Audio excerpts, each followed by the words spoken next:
दोस्तों, भारतीय अंतरिक्ष अनुसंधान संगठन इसरो ने 15 अगस्त सन 1969 को अपनी स्थापना के बाद से एक लंबा सफर तय किया है। सिर्फ 30 से 70 किलोग्राम पेलोड के छोटे रॉकेट लॉन्च करने से लेकर 4000 किलोग्राम पेलोड को बाहरी अंतरिक्ष में ले जाने तक इसरो के पास अंतरिक्ष उपलब्धियों को लेकर जश्न मनाने के लिए बहुत कुछ है। नमस्कार दोस्तों, मैं अमित गौड़ आपका स्वागत करता हूं आपके अपने YouTube चैनल AGMD फैक्ट्स में। और आज के वीडियो को अंत तक जरूर देखिएगा क्योंकि यह हमारे भारत की उपलब्धियों के लिए बहुत जरूरी है और आप जानेंगे इसरो ने कामयाबी की शुरुआत कहां से की। दोस्तों, एक समय था जब अमेरिका भारत को स्पेस मिसाइल समेत किसी भी प्रकार की एडवांस तकनीक नहीं देता था और दूसरे देशों को भी देने से मना करता था। रूस जब भारत को क्रायोजेनिक ईंधन तकनीक देना चाहता था तो यूएस ने नहीं देने दिया। आगे चलकर भारत ने अपने दम पर स्पेस मिसाइल क्षेत्र में कामयाबी के झंडे गाड़े और खुद का क्रायोजेनिक ईंधन तकनीक भी विकसित कर ली। यूएस रूस के बाद अब भारत स्पेस में तीसरी बड़ी ताकत बन गया है। इसरो ने एक साथ 104 सैटेलाइट लॉन्च कर रूस का रिकॉर्ड तोड़ दिया। भारतीय अंतरिक्ष अनुसंधान संगठन इसरो का सफर किसी चमत्कार से कम नहीं है। कभी बैलगाड़ी से शुरू हुआ ये सफर आज शिखर पर पहुंच चुका है। यही वजह है कि आज भारत उस मुकाम तक पहुंच गया है जहां भारत एक साथ 104 उपग्रह अंतरिक्ष में भेजने में कामयाब रहा। इसरो की कहानी किसी फैंटेसी से कम नहीं है। इसकी कामयाबी का सबसे बड़ा श्रेय जाता है भारत के अंतरिक्ष कार्यक्रमों के जनक डॉक्टर विक्रम साराभाई को। इसरो का जन्म हुआ इंस्टीट्यूट ऑफ फंडामेंटल रिसर्च में और फिर इसने इंडियन स्पेस रिसर्च ऑर्गेनाइजेशन यानी इसरो का रूप लिया और कामयाबी की गाथा लिखनी शुरू कर दी। आर्यभट्ट से हुई शुरुआत। इसरो ने सबसे पहले एक छोटा सा उपग्रह आर्यभट्ट छोड़ा, फिर रॉकेट बनाने की हिम्मत आई। पहला रॉकेट नाकाम रहा तो सैटेलाइट लॉन्च व्हीकल यानी SLV-3 रॉकेट बनाया गया और पूरी तरह से कामयाब रहा। इस कामयाबी में भारत के पूर्व राष्ट्रपति डॉक्टर APJ अब्दुल कलाम जी की बहुत बड़ी भूमिका थी। पहले रॉकेट के फेल हो जाने पर कलाम ने ही इसमें कई सुधार करने में सबसे बड़ा योगदान दिया। अंतरिक्ष में भारत की धाक 104 सैटेलाइट लॉन्च।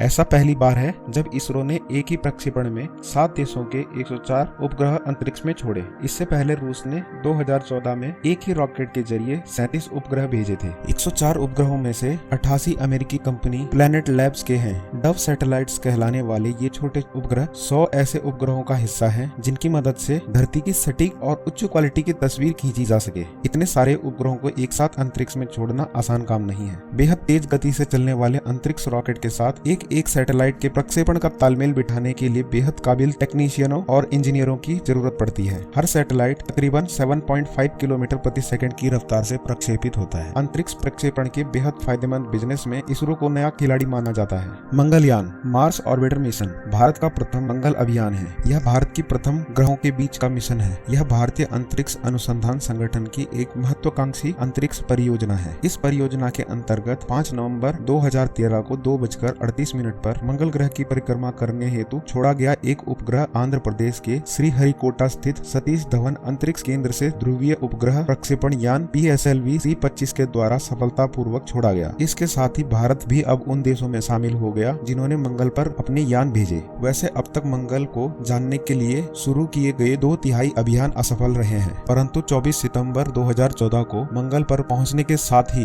भारत विश्व में प्रथम प्रयास में ही सफल होने वाला पहला देश तथा सोवियत, रूस, नासा और यूरोपीय अंतरिक्ष एजेंसी के बाद दुनिया का चौथा देश बन गया। इसके अतिरिक्त ये मंगल पर भेजा गया सबसे सस्ता मिशन है। भारत एशिया का ऐसा करने वाला प्रथम देश बन गया क्योंकि इससे पहले चीन, जापान अपने मंगल अभियान में असफल रहे हैं। मंगल मिशन का इतिहास। 23 नवंबर 2008 को मंगल ग्रह के लिए एक मानव रहित मिशन की पहली सार्वजनिक अभिस्वीकृति की घोषणा इसरो के अध्यक्ष माधवन नायर द्वारा की गई थी। मंगलयान मिशन की अवधारणा 2008 में चंद्र उपग्रह चंद्रयान-1 के प्रक्षेपण के बाद अंतरिक्ष विज्ञान और भारतीय प्रौद्योगिकी संस्थान द्वारा 2010 में एक अध्ययन के साथ शुरू हुआ। भारत सरकार ने परियोजना को 3 अगस्त 2012 में मंजूरी दी। इसके बाद भारतीय अंतरिक्ष अनुसंधान संगठन ने 125 करोड़ रुपए के ऑर्बिटर के लिए आवश्यक अध्ययन पूरा किया। परियोजना की कुल लागत 454 करोड़ रुपए हुई। अंतरिक्ष एजेंसी ने 28 अक्टूबर 2013 को लॉन्च की योजना बनाई, लेकिन प्रशांत महासागर में खराब मौसम के कारण इसरो के अंतरिक्ष यान ट्रैकिंग जहाजों को पहुंचने में देरी हुई, जिससे अभियान को 5 नवंबर नवंबर 2013 तक स्थगित कर दिया गया। ईंधन की बचत के लिए स्थानांतरण कक्षा में लॉन्च के अवसर हर 26 महीने में घटित होते हैं। PSLV XL लॉन्च C-25 वाहन को जोड़ने का कार्य 5 अगस्त 2013 को शुरू हुआ। मंगलयान को वाहन के साथ जोड़ने के लिए 2 अक्टूबर 2013 को श्रीहरिकोटा भेज दिया गया। उपग्रह के विकास को तेजी से रिकॉर्ड 15 महीने में पूरा किया गया। अमेरिका की संघीय सरकार के बंद के बावजूद नासा ने 5 अक्टूबर 2013 को मिशन के लिए संचार और नेविगेशन समर्थन प्राप्त करने की पुष्टि की। 30 सितंबर 2014 को एक बैठक के दौरान नासा और इसरो के अधिकारियों ने मंगल ग्रह के भविष्य के संयुक्त मिशन के लिए मार्ग स्थापित करने के लिए एक समझौते पर हस्ताक्षर किए तथा दोनों देशों ने मंगलयान और मेवेन अंतरिक्ष यानों के आंकड़े को साझा करने का फैसला लिया। इस मिशन की लागत 450 करोड़ रुपए, करीब 6 करोड़ 90 लाख डॉलर थी। यह नासा के पहले मंगल मिशन का 10वां और चीन जापान के नाकाम मंगल अभियानों का एक चौथाई भर है। यह सबसे छोटे रॉकेट PSLV के जरिए संपन्न हुआ। 3 अगस्त 2012 इसरो की मंगलयान परियोजना को भारत सरकार ने स्वीकृति दी। इसके लिए 2011-12 के बजट में ही धन का आवंटन कर दिया गया था। 5 नवंबर 2013 मंगलयान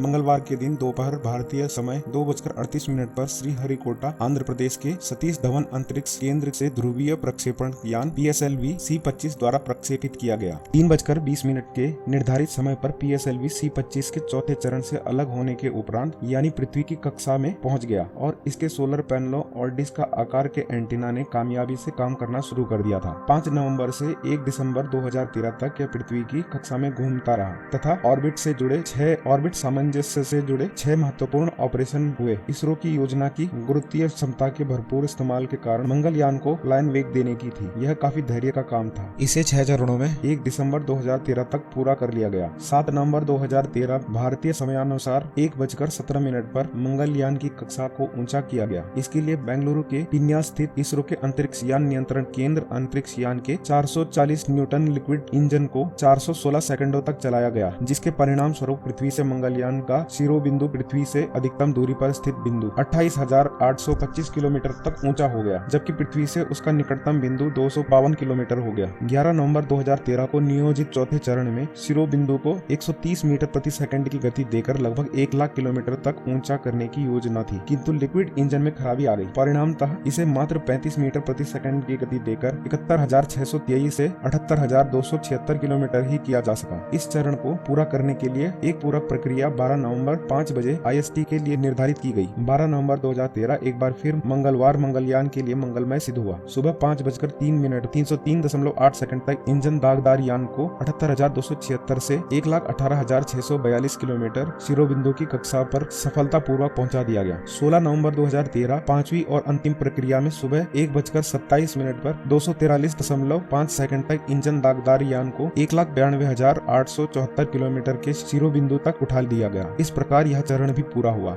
1 दिसंबर 2013 31 नवंबर 1 दिसंबर की मध्य रात्रि को 12:49 पर मंगलयान को मार्स ट्रेजेक्टरी में प्रवेश करा दिया गया। इस प्रक्रिया को ट्रांस मार्स इजेक्शन यानी TMI ऑपरेशन का नाम दिया गया। यह इसकी 20 करोड़ किलोमीटर से ज्यादा लंबी यात्रा शुरुआती थी, जिसमें 9 महीने से भी ज्यादा का समय लगना था और वैज्ञानिकों के सामने सबसे बड़ी चुनौती इसके अंतिम चरण में यान को बिल्कुल सटीक तौर पर धीमा करने की थी, ताकि मंगल ग्रह अपने छोटे गुरुत्व बल के जरिए अपने उपग्रह के रूप में स्वीकार करने को तैयार हो जाए। इसरो के प्रमुख डॉक्टर के राधाकृष्णन ने कहा, मंगल अभियान की परीक्षा में हम पास हुए या फेल, यह 24 सितंबर को ही पता चलेगा। 4 दिसंबर 2013 को मंगलयान 9.25 लाख किलोमीटर के दायरे वाली पृथ्वी के गुरुत्वाकर्षण प्रभाव के क्षेत्र से बाहर निकला। 11 दिसंबर 2013 पहली दिशा संशोधन प्रक्रिया संपन्न। 11 जून 2014 दूसरी दिशा संशोधन प्रक्रिया संपन्न। 14 दिसंबर 2014 अंतिम चरण के लिए आवश्यक कमांड्स अपलोड की गई। 22 सितंबर 2014 MOM ने मंगल के गुरुत्वीय क्षेत्र में प्रवेश किया। मंगल 300 दिन की संपूर्ण यात्रा के दौरान सुसुप्ति में पड़े रहने के बाद मंगलयान के मुख्य engine 440 Newton liquid apogee motor को 4 सेकंड्स तक चलाकर अंतिम परीक्षण एवं पद संशोधन कार्य सफलतापूर्वक पूरा किया गया। 24 सितंबर 2014 सुबह 7:17 पर 440 Newton liquid apogee motor LAM यान को मंगल की कक्षा में प्रवेश कराने वाले थ्रस्टर्स के साथ सक्रिय की गई, जिससे यान की गति 22.1 किलोमीटर प्रति सेकंड से घटाकर 4.4 किलोमीटर प्रति सेकंड करके मंगलयान को मंगल ग्रह की कक्षा में सफलतापूर्वक प्रविष्ट किया गया। यह कार्य संपन्न होते ही सभी वैज्ञानिक खुशी से झूम उठे। इस क्षण का सीधा प्रसारण दूरदर्शन द्वारा राष्ट्रीय टेलीविजन पर भी किया गया तथा भारत के इस गौरवमय क्षण को देखने के लिए भारत के प्रधानमंत्री स्वयं वहां उपस्थित थे। जिस समय यान मंगल की कक्षा में प्रविष्ट हुआ, उस समय पृथ्वी तक इसके संकेतों को पहुंचने में लगभग 12 मिनट 28 सेकंड का समय लगा। ये संकेत नासा के कैनबेरा और गोल्डस्टोन स्थित डीप स्पेस नेटवर्क स्टेशनों से ग्रहण किए गए और आंकड़े रियल टाइम पर यहाँ इसरो स्टेशन भेजे गए। तो दोस्तों, आपको इसरो की ये कहानी कैसी लगी? और ऐसे ही इंटरेस्टिंग वीडियोस को देखने के लिए हमारे वीडियोस को लाइक और चैनल को सब्सक्राइब करना ना भूलें और बगल वाले बेल आइकन को ऑल पर सेट करें। यदि आपने हमारे पहले के वीडियोस नहीं देखे हैं तो नीचे डिस्क्रिप्शन में उनकी लिंक है, उन्हें देखना ना भूलें। और इस वीडियो के अंत तक बने रहने के लिए आपका धन्यवाद। जय हिंद।